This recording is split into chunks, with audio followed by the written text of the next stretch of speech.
Graça e paz, queridos. Queria cumprimentar os irmãos com a paz do Senhor. Sei que nos acompanha através do YouTube, através também do nosso canal no Facebook. Gostaria de pedir aos irmãos que abram suas Bíblias no livro de Atos dos Apóstolos, capítulo 21. Atos dos Apóstolos, capítulo 21, dos versículos 17 ao 26. Atos dos Apóstolos 21, versículo 17, diz assim a palavra do Senhor: Tendo nós chegado a Jerusalém, os irmãos nos receberam com alegria. No dia seguinte, Paulo foi conosco encontrar-se com Tiago, e todos os presbíteros se reuniram. E tendo-os saudado, contou minuciosamente o que Deus fizera entre os gentios por seu ministério. Ouvindo, deram eles glória a Deus e lhes disseram: Bem vês, irmãos, quantas dezenas de milhares há entre os judeus que creram, e todos são zelosos da lei.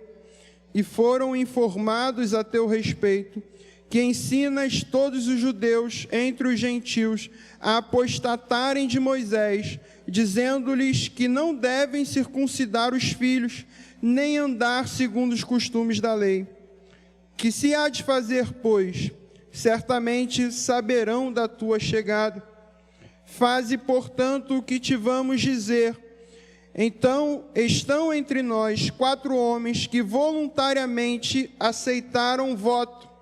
Toma-os, purifica-te com eles e faze despesa necessária para que raspem a cabeça. E saberão todos que não é verdade o que se diz a seu respeito, e que, pelo contrário, andas também tu mesmos guardando a lei. Quanto aos gentios que creram, já lhes transmitimos decisões para que se abstenham das coisas sacrificadas a ídolos, do sangue, da carne de animais sufocados e das relações sexuais ilícitas.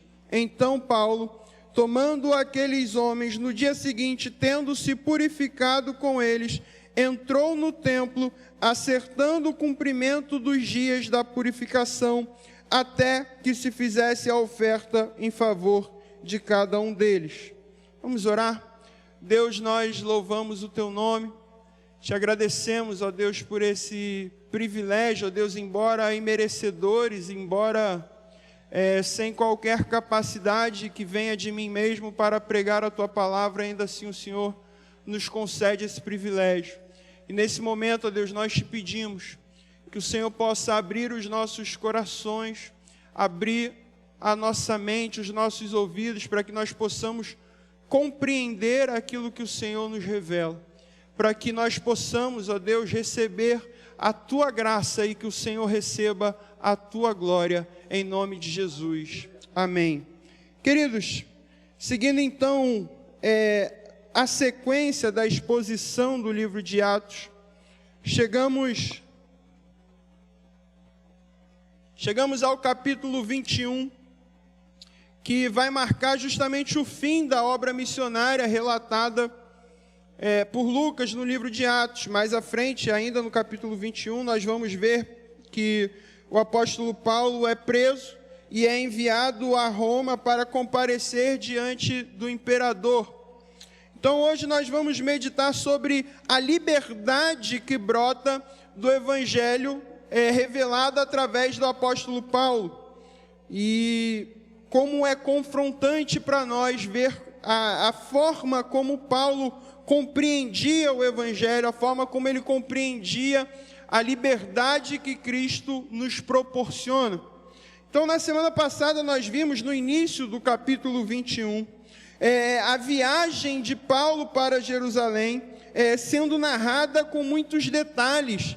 Era um relato minucioso. Lucas não poupou detalhes acerca da viagem, sobre as várias paradas que Paulo fez ao longo do caminho.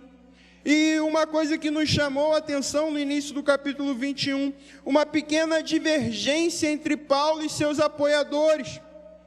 enquanto estes, aqueles que o apoiavam, imploravam, pediam para que Paulo permanecesse por ali, para que Paulo não subisse a Jerusalém, porque eles sabiam que se Paulo fosse para lá, Paulo iria enfrentar um sofrimento, Paulo iria enfrentar alguma dor, alguma angústia.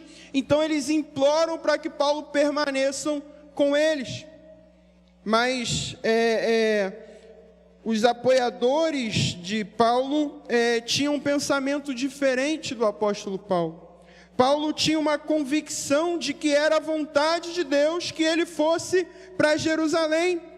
Tanto que no final do versículo 14, Paulo diz assim: como porém não o persuadimos, não conseguimos convencer Paulo a ficar, dissemos, faça a vontade do Senhor. Paulo sabia que era o plano de Deus, e seus apoiadores, sabendo dos riscos que Paulo corria, diante de tudo que nós já vimos ao longo da exposição do livro de Atos, nós percebemos que para onde Paulo ia, por onde ele passava, ele enfrentava um sofrimento, ele enfrentava uma batalha, ele enfrentava uma dificuldade, e aqueles apoiadores, sabendo disso, tentaram influenciar, mas Paulo deixa claro para nós que a vontade de Deus prevalece. E mais uma vez, meus irmãos, e eu tenho constantemente batido nessa tecla, Paulo nos confronta com essa percepção contemporânea que nós temos de que se nós estamos sofrendo, se nós estamos passando por dificuldades, é porque em algum momento nós deixamos de fazer a vontade de Deus, é porque em algum momento nós saímos da centralidade da vontade de Deus. Mas Paulo nos mostra justamente o contrário. Paulo nos mostra que às vezes estar no centro da vontade de Deus é estar também no caminho do sofrimento, é estar no caminho para o sofrer, no caminho da batalha, no caminho da angústia. Paulo nos ensina isso e nos confronta contra essa percepção que nós temos. Quem nunca ouviu, eu como jovem já ouvi várias vezes, quando alguma escolha que eu fazia não dava certo e as pessoas me diziam: olha, vocês não deu certo porque você escolheu algo diferente da vontade de Deus. Uma percepção pós-moderna acerca da vontade de Deus. E essa é uma realidade que nós precisamos ter em mente. A realidade de que o sofrimento faz parte da vida do cristão. E que se nós não estivermos dispostos a sofrer com Cristo e pela causa de Cristo, como a Bíblia nos ensina, nós também não estaremos aptos a reinarmos com Ele. O sofrimento faz parte da nossa vida. O sofrimento era a vontade de Deus para a vida de Paulo, e nós precisamos muitas das vezes estar preparados, caso seja a vontade de Deus para as nossas vidas também. A nossa vida boa e próspera não é uma promessa para esse tempo, mas sim uma promessa para a eternidade. Então, após esse episódio, chega então o apóstolo à cidade de Jerusalém. Depois de uma longa viagem, narra Lucas no versículo 17, que Paulo fora recebido com bastante alegria por parte dos irmãos de Jerusalém. Aqueles irmãos se alegraram com a presença de Paulo. Eles se alegraram com a visita de Paulo. Isso revela que não havia nesse momento nenhuma tensão entre Paulo e os líderes daquela igreja, os irmãos daquela igreja. Nós vamos ver a razão disso. O que havia na verdade, o motivo de toda a discussão, o motivo de toda a problemática, era uma tensão na mente daqueles irmãos judaizantes, aqueles irmãos ultra-religiosos, radicais, que acreditavam que os gentios somente poderiam se tornar cristãos se antes se tornassem judeus, cumprindo os seus rituais, a circuncisão, entre outras práticas. E esse é um dos grandes perigos da religiosidade. A religiosidade faz com que a gente acredite que ninguém pode ser salvo sem que antes experimente de um ritual religioso. Hoje, infelizmente, muitos acreditam que para sermos salvos devemos necessariamente passar por algum ritual religioso.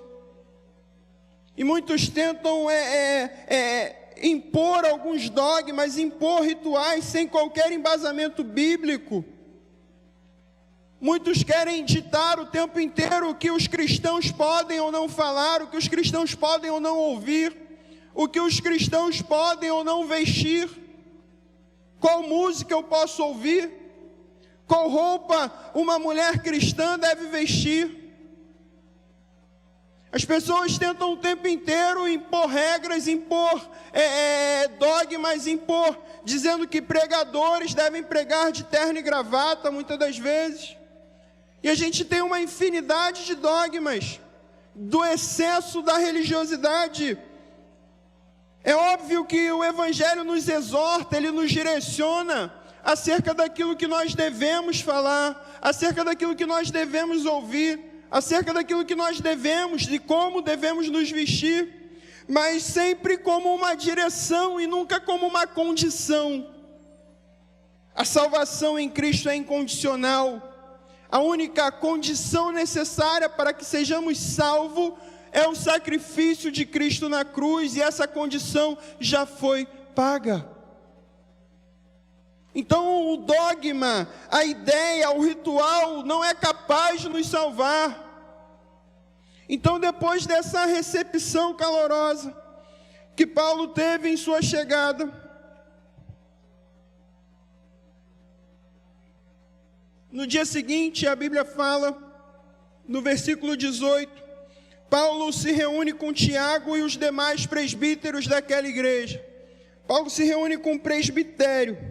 E a Bíblia fala, após cumprimentá-los, já chegando no versículo 19, e tendo-os saudado, Paulo faz um relato minucioso, um relato detalhado daquilo que Deus havia feito por intermédio de Paulo na vida dos gentios.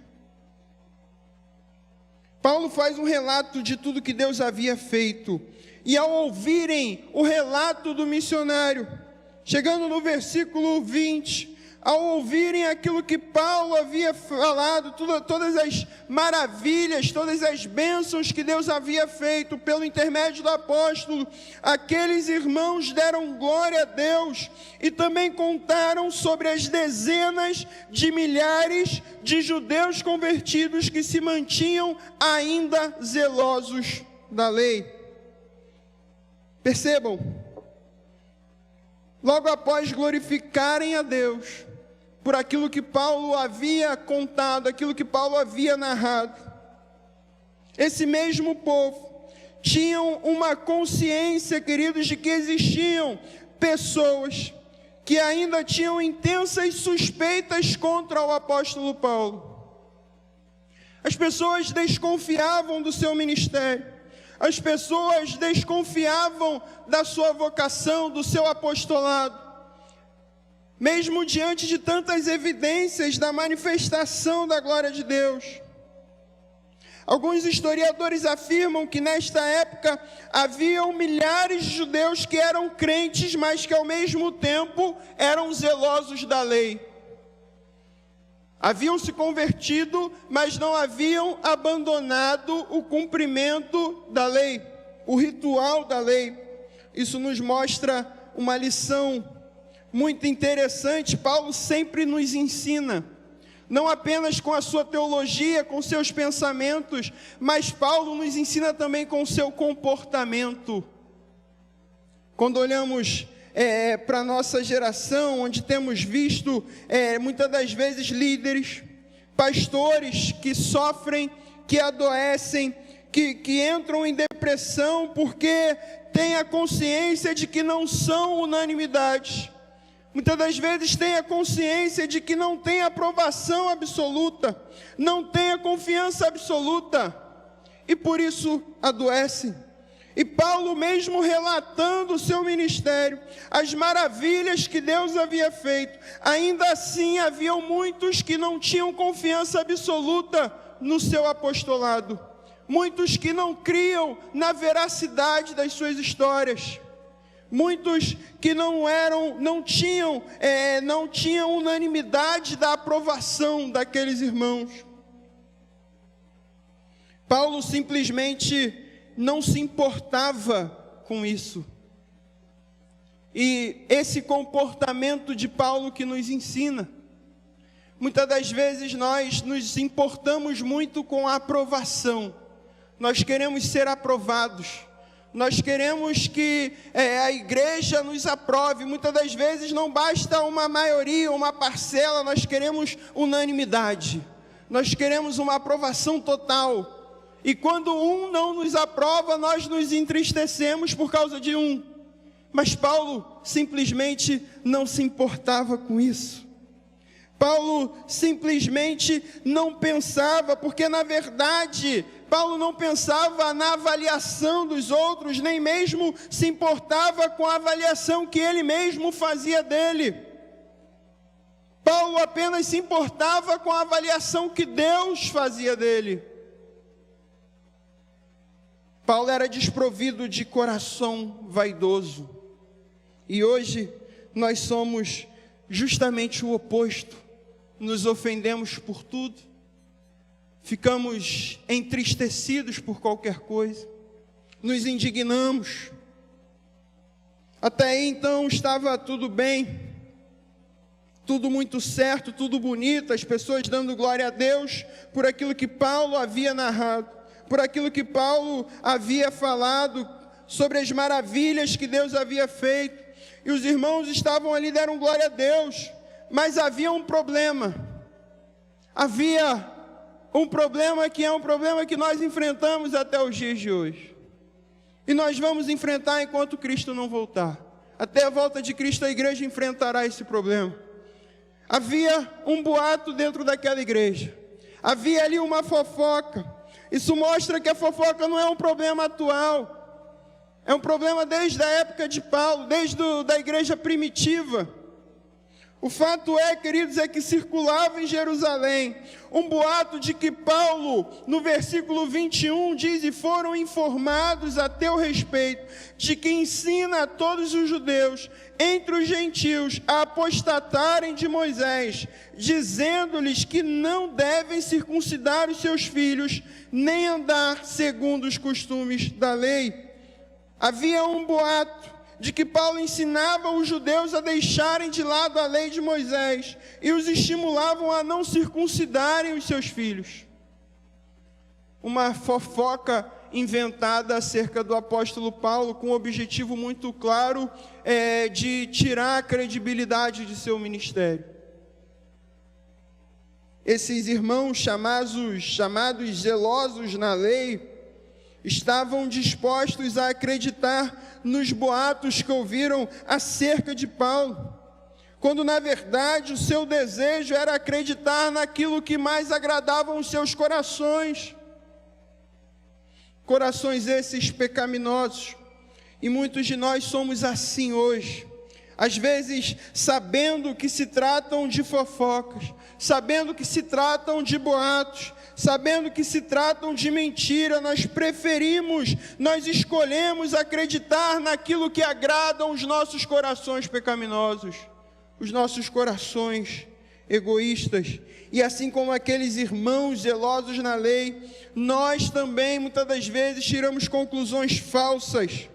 E por mais que Paulo pregasse que Cristo era o fim da lei, entre os judeus e os gentios, o que Paulo sempre defendeu eram as diferenças e a tolerância. O que torna essa acusação sem substância. Mas independentemente disso, a confusão já estava formada. O boato já havia se instalado dentro da igreja, mas Paulo, por causa de seu ministério para com os gentios, se viu envolvido dentro dessa história, dentro desse enredo. E talvez a nossa reação nesse momento nós, muitas das vezes, não seria algo raro de encontrar reações completamente opostas. Até agora, pelo relato que lemos, o apóstolo Paulo não deu uma sequer palavra acerca desse boato. Paulo não havia falado absolutamente nada. Paulo estava somente ouvindo o que se passava dentro daquela igreja. E talvez diante dessa situação, muitos de nós reagiríamos de maneira completamente diferente. Talvez nós ficássemos revoltados, talvez nós ficássemos irados, descontrolados. E é muito fácil visualizar alguns de nossos irmãos irritados com tamanha mentira, indignados, se levantando contra aqueles que haviam proferido tais palavras. Paulo nos ensina pelo seu comportamento. E ainda, olhando para o nosso contexto moderno, facilmente veríamos um sentimento de vingança no coração, nos nossos corações, visto que muitas de nossas músicas retratam justamente isso. A ideia de que aqueles que falam mal, aqueles que nos caluniam, esses terão que assistir à nossa vitória, esses serão vingados, esses terão que aceitar calados quando Deus nos honrar. Mas esse não foi o sentimento de Paulo.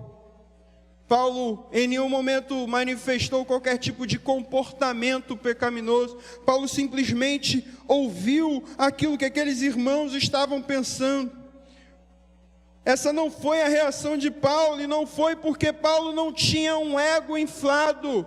Paulo não tinha um ego que chama atenção para si mesmo, um ego que visa a autorrealização, que visa a autossuficiência. Muito pelo contrário, Paulo parece não se importar em descobrir que haviam iniciado ali uma fofoca, um boato acerca do seu ministério. Ele não é movido por qualquer sentimento de vingança. Ele não é movido por qualquer sentimento de revolta.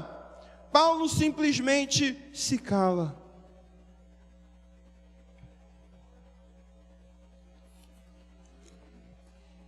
E esses irmãos religiosos, zelosos da lei, inevitavelmente logo ficariam sabendo, é o que falam no versículo 22, que se há de fazer, pois certamente saberão da tua chegada.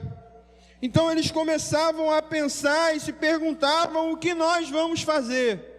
O que fazer diante desse boato, dessas pessoas que estão revoltadas com o apóstolo Paulo, e sabendo que ele está aqui, virão até ele e o irão questioná-lo sobre isso, irão interrogá-los sobre isso. Então, queridos, usando de uma extrema sabedoria, aqueles líderes, com o objetivo de deixar claro que eram falsas essas acusações que eram feitas ao apóstolo, tiveram uma ideia. A Bíblia fala no versículo 23: faze, portanto, o que te vamos dizer. Estão entre nós 4 homens que voluntariamente aceitarão o voto. Fazer um voto que era tradicional. Os historiadores vão dizer que era um voto tradicional do grupo nazireu, porque contemplava o ato de raspar a cabeça, e esse grupo fazia esse tipo de voto.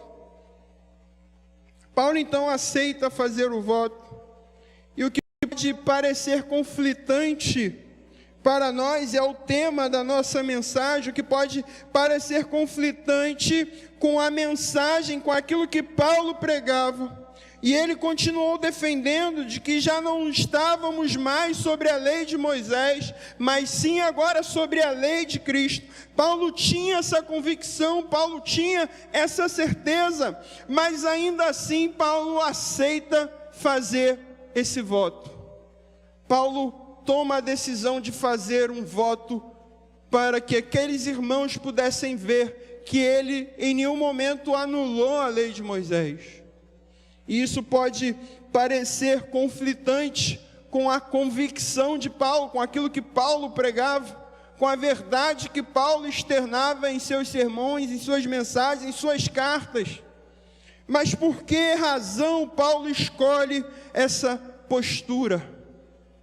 O tema da mensagem é a liberdade que brota do Evangelho. Paulo tinha uma convicção tão grande de que ele estava liberto da lei mosaica, ele estava emancipado desse ritual, mas Paulo tinha tanta convicção da liberdade que há em Cristo, que nem mesmo ele se prendia à sua própria convicção, o que o tornou capaz de se submeter a esse voto. E como isso é valioso para nós, cristãos. Que aula de humildade o apóstolo Paulo nos ensina, nos dá quando toma tal atitude. Muitos de nós, e eu preciso admitir, sobretudo nós, os reformados, mas não apenas os reformados, mas também os cristãos de outros segmentos teológicos, de modo geral, aqueles que descansam sobre a graça de Deus, muitas das vezes nos prendemos à nossa própria convicção, nos prendemos à nossa própria teologia, e muitas das vezes reivindicamos a liberdade dos ritos religiosos para nos apreendermos a uma convicção teológica. Em outras palavras, requisitamos a liberdade do que nos aprisionava para nos tornarmos escravos de um outro Senhor.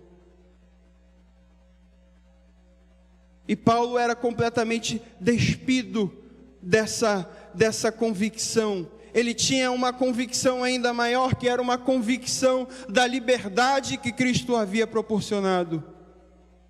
Embora Paulo em momento algum tivesse pregado tais coisas, aqueles irmãos que ouviram sobre a suficiência de Cristo, talvez tivessem agido dessa maneira, reivindicando uma liberdade da religiosidade, para se aprisionar agora a um novo dogma, e era justamente isso que Paulo combatia. Nós cristãos, queridos, mais uma vez, preciso fazer essa crítica aos reformados, nós reformados. Eu sempre faço essa crítica. Precisamos refletir se não estamos reivindicando uma liberdade sobre os dogmas e uma prática religiosa que consideramos errada, para nos tornar escravos das nossas próprias convicções teológicas. Que em muito podem diminuir o poder de Deus, e muitos acabam delimitando a atuação de Deus, definindo o tamanho de Deus, definindo a sua forma de agir, completamente aprisionados à sua convicção teológica. Como se Deus pudesse agir dentro dos limites somente da teologia reformada. Como se Deus pudesse agir somente nos limites da teologia arminiana, da teologia luterana, de qualquer teologia. E nós nos aprisionamos a essa convicção e diminuímos o tamanho de Deus. Diminuímos a sua capacidade de ação. Reivindicamos uma liberdade para nos prendermos à nossa convicção. Era isso que aqueles irmãos estavam fazendo. Os judeus que deixavam de circuncidar os seus filhos, talvez agissem dessa forma, reivindicando uma liberdade da prática religiosa para se aprisionar a um dogma. Sair de uma escravidão para outra. Isso não é liberdade. Mas Paulo era tão livre, ele tinha tanta consciência da liberdade que havia em Cristo, ele tinha uma humildade tão grande, tão confiante da liberdade que a graça de Cristo nos proporciona, que ele mesmo narra na carta aos Gálatas, que para ele não havia nenhum impedimento para se juntar a outros judeus em um voto. Essa era a verdadeira liberdade que há em Cristo, que nos torna humildes, que nos coloca no chão, que nos faz entender que não são nossos rituais que nos levam a Deus, muito menos a ausência dos nossos rituais, mas que somente Cristo é o caminho, e que por sua graça nós fomos libertos, e que por sua graça nós fomos resgatados, chamados para a verdadeira liberdade. Ele nos ensina o que é a verdadeira liberdade. A verdadeira liberdade é não ser escravizado por nada, nem mesmo as nossas próprias convicções teológicas. Mas o objetivo de Paulo era bem mais profundo. Ele queria mostrar a estes judeus algo bem mais profundo. Hoje, muitas das vezes, nós pensamos que sempre que temos uma convicção, algo que nós acreditamos, algo que nós defendemos, se em algum momento nós cedermos, se em algum momento nós abrirmos mãos, isso é sinal, é uma demonstração de fraqueza. E Paulo estava mostrando para eles que fazer concessões não era sinônimo de fraqueza, mas sim sinônimo de força, porque nem mesmo Paulo era preso às suas convicções. Paulo deixa claro que não são os méritos da religiosidade, mas sim que a mesma graça que dava aos gentios a liberdade de se abster, também dava aos judeus a liberdade de observar os seus costumes. Tudo que Deus pedia deles, tudo que Deus exigia deles, era o que eles aceitassem uns aos outros. Não porque eles eram diferentes, não, mas porque a graça de Cristo os unia. E o próprio Paulo fala, se eu não me engano, em Colossenses, que não havia mais distinção entre judeu e gentil, porque Cristo era tudo em todos. Não eram as práticas religiosas, não era a observância dos costumes ou se abster dos costumes, mas Cristo era o que os unia. Cristo é tudo em todos. Tal postura de Paulo eleva a eficácia da graça de Deus. Não era o fato de se abster da carne sacrificada, como fala no versículo 24, mas também não era o fato de observar a lei de Moisés, que não os credenciavam para o céu. De nada adiantava a circuncisão, como também pouco importava a incircuncisão. O único que nos credencia para a eternidade é Cristo, por meio da sua graça. O único que nos possibilita tamanha salvação é Cristo, não são nossas ações, não são as nossas culturas, os nossos rituais, mas única e exclusivamente Cristo nos possibilita a salvação. Somente quem desfruta dessa liberdade é capaz de tomar atitudes como a de Paulo. Tomar decisões, ações conciliatórias, ações desprovidas de qualquer vaidade, ações desprovidas de qualquer ego, de qualquer egoísmo, ações apaziguadoras, ações que demonstram que fomos verdadeiramente libertos por Cristo Jesus. Paulo nos ensina, queridos, sobre como lidar com os problemas na igreja, problemas com fofoca, problemas com caluniadores, problemas com boatos.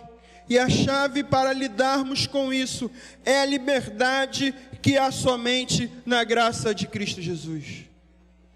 Porque essa liberdade não apenas nos tornou livres do jugo e da escravidão do pecado, mas ela também nos proporciona, ela também nos liberta de nossos próprios corações egoístas, de nossos próprios corações aprisionados, que buscam o tempo inteiro algo em que possam se agarrar, seja a convicção teológica, seja a política, seja o que for.